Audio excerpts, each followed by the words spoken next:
Well, another year of reviews, another top 10. If you haven't watched the others, now's the time to do so. Otherwise, let's get into the top 10 Gunpla I reviewed in 2022. Starting with number 10, we have the high-grade Gundam Breaker Battlelog Blazing Gundam. This thing, like I said in the review, is literally exactly what I would have made to a T for a G Gundam sequel, which is why it's not higher. It's stuck in the hell of a mobile game ad. At number 9, we have the Bunyip Boomerang from Kyokai Disappointment. I mean Senki. I mean Mid-AF. Look, the show's a waste of time, but this kit is definitely not. Not only is it big, it's basically perfectly color separated. And it's just the weirdest design in the show. I love it. It deserved better. On the bright side, these kits have been shell forming hard, so it shouldn't be too hard to get your hands on this one. Number 8 is the only real grade in my collection. Generally, I dislike the real grade aesthetic. I think it's kind of ugly. Thankfully, the Astray was already a decently complex design, so the additions aren't really that bad. As long as you leave off all those bloody caution stickers. I enjoyed the build, and painting Lolo figure. Sounds probably the best real grade. I say, as someone who only bought this one. At 7, we have the high-grade Dragon R1 plus lifter. Only reason this isn't higher is they cheaped out on a stand. This should have come with an Action Base 5 at least. If I remember correctly, this is the first use of the thicker texture sticker thing they made. For the yellow one on the shield. It's honestly neat. It's basically a part as much as it is a sticker.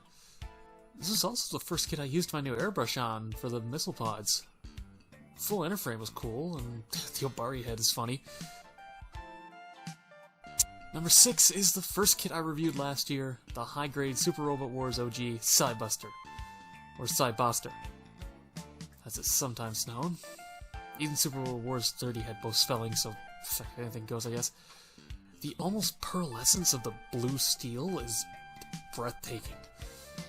And it has an incredible presence on my shelf. I just wish it had a stand connection in robot mode.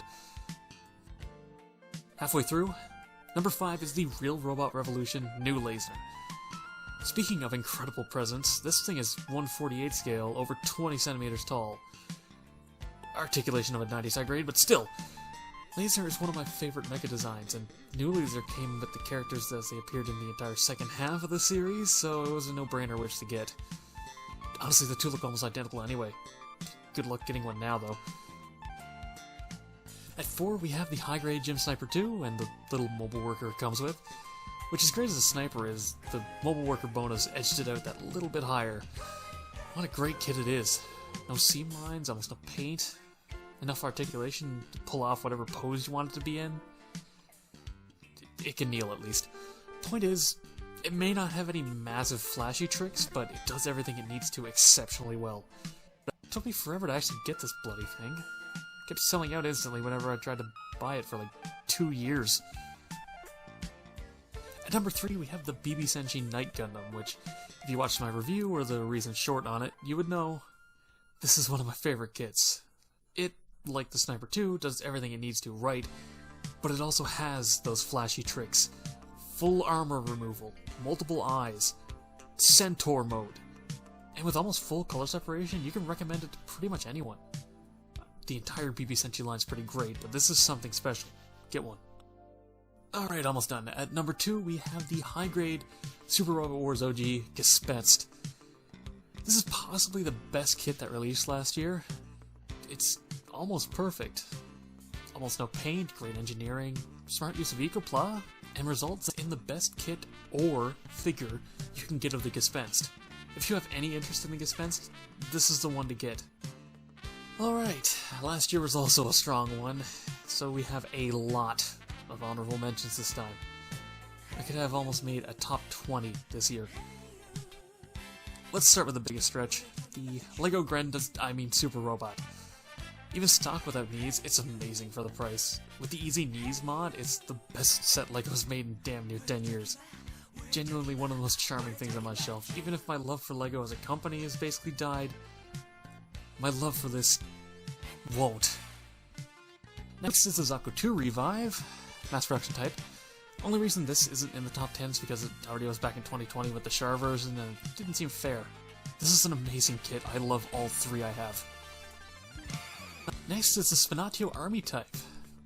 Yeah, probably surprising this isn't on the list, but after 2 years of 30-minute missions taking up a high spot, and with the already high amount of non-Gunpla on the list, I figured it was time to relegate the line to honorable mentions. It would have always been in top 5. Also, I missed on getting the night type, and now I'm annoyed that Bandai barely prints any of them. The Barzam is next. Nothing really to note here. It's a weird design, so I like it, but it doesn't really do anything special besides that. Just solve the kit if you like weird. Speaking of weird, the Mechacoal Getter 1. I was lucky to get my hands on this one. It's crusty as hell, not that good, and I love it. Zeta Revive. It's a great Zeta. Took me years to build this because I was waiting on an airbrush. Bullshit that the P-Bandai Double Zeta one has color-separated wings, so I'm done talking about it. And finally, for honorable mentions. Told you it'd be a lot this year. The high-grade Sazabi. The new one was #1 last year, and while this does literally nothing wrong, it also isn't my favorite suit. Easily in the top 15 last year, just, I don't know, I don't love it more than that. And now, finally, the moment you've all been waiting for. The #1 best kit I reviewed last year. The Real Robot Revolution Walker Gallia. This is honestly one of my favorite mecha designs. It's weird, it has unique colors, it's so antithetical to your usual mid-season upgrade, I can't help but love it. And the R3 does it justice. By God, does it do it justice. From the excellent articulation, to the option parts, the bonus leg types with more characters from the show. Good Smile making a 1/100 Zabungle as a companion piece to this, all these years later, tipped the scale for me to snag this, and I'm so happy I did. It's just so good.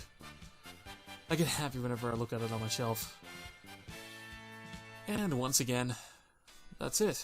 My favorite kits that I reviewed last year. Hope you enjoyed the video. Let me know what you think down in the comments. Join the Discord.